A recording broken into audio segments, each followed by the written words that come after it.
iyadoo si rasmi ah loo daafuray tartanka niyad kaab ee dugsiga Al-Khayr ayaa fasalka 8A waxa uu 5 iyo 3 uga soo badiyay fasalka 7A garoonka Future Stadium degmada Maxamuud Haybe ee magaalada Hargeysa. Fasalka 8A waxa 5 gool u kala dhaliyay Barkad Gahayr oo 3 gool ah iyo Kabtan Sakariya Cabdilaahi oo 2 gool ah, halka fasalka 7A-na 3 gool u kala dhaliyeen Suhayb Xaaji oo 2 gool ah iyo Xasan Faysal oo 1 gool ah. Tartanka niyad kaab ee dugsiga Al-Khayr oo kamid ah dugsiyada ku yaal magaalada Hargeysa gaar ahaan degmada Maxamuud Haybe ayaa waxa malcab dadku uga waramay macallin Saleebaan Muuse iyo macallin Cabdikariin Samatalis waxaana yiraahdeen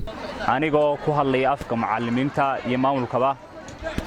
halkan maanta waxa ku ciyaaraya 2 kooxood oo kamid ah galaasida iskuulka gaar ahaan fasalka 8 iyo 7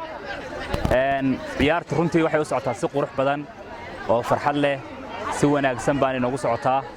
ما شاء الله ترين كيجا كنتي بانو فرحسن ساق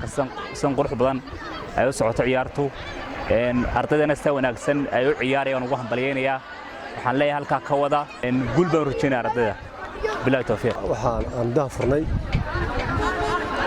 كاب أما وريق كابنا ودكسيجا خيرا كاسو لو تلاقي عليه نقول بهرجليو أرتدا دكسيجا نقولنا في الفرعون جليو runtii sportigu waa runtii wax aad u fiican weeye dhalinyartuna ay aad u jecel yihiin sida awadeed ilminka haafka hore dhamaaday insha Allah labada kooxood waxaan rajaynayaa guul haddii la yiraahdo aad iyo aad bay ugu mahadsan si fiican soo qaabileen doona shaqada waxa aad iyo aad u mahadsan maamulka dugsiga ayaguna koobkan gacmo ka geystay ama soo qalin qaadiyay ana runtii waan ka caawiyay